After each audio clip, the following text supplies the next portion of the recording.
Sometimes the deepest wounds don't come from what happened, they come from the meaning we gave to what happened. A child walks into a room full of people. Nobody says you are not enough, nobody says you don't belong, and yet somehow the child leaves with exactly that feeling. How? Because children are meaning making machines. They watch faces, they notice reactions, they compare themselves, they draw conclusions, and those conclusions become invisible rules for life. One of the most common rules sounds like this: I must earn my place, not consciously, quietly, subtly, over years. Maybe you became the responsible one. Maybe you became the achiever. Maybe you became the helper. Maybe you became the peacemaker. Maybe you became the person who always had it together. At first, it worked. People appreciated you, praised you, relied on you, needed you, and without realizing it, your nervous system learned something. When I perform well, I am accepted. The problem is that the child doesn't stop there. The child accidentally concludes, when I stop performing, I might lose my place. So adulthood becomes one long audition. Every job becomes a test. Every relationship becomes a test. Every goal becomes a test. Every room becomes a test.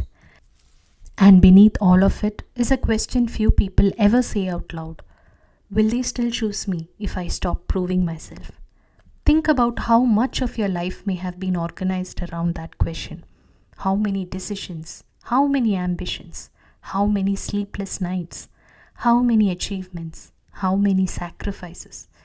Not because you wanted success, but because success felt like safety. There is a difference. One comes from inspiration, the other comes from fear. The tragedy is that achievement can never answer a belonging question. Achievement answers, what have you done? Belonging answers, who are you? Those are not the same thing.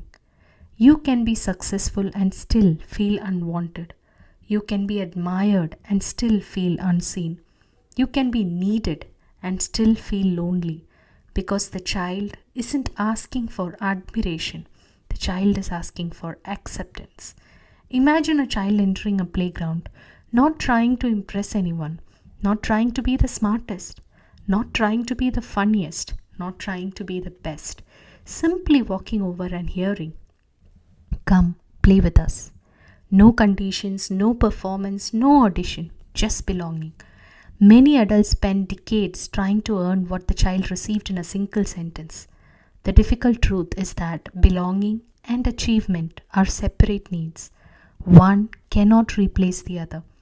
And perhaps that is why so many successful people still feel empty, because they climbed the mountain hoping to find acceptance at the top, only to discover acceptance was never waiting there.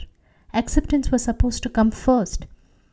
If your inner child could speak honestly today, maybe they wouldn't ask for another promotion. Maybe they wouldn't ask for more followers. Maybe they wouldn't ask for more success. Maybe they would simply ask, can I stop trying so hard? And perhaps for the first time in years, you could answer, yes. Not because your dreams no longer matter, not because your goals no longer matter, but because your place here was never dependent on them. You were never required to become extraordinary in order to belong. You already did the day you arrived.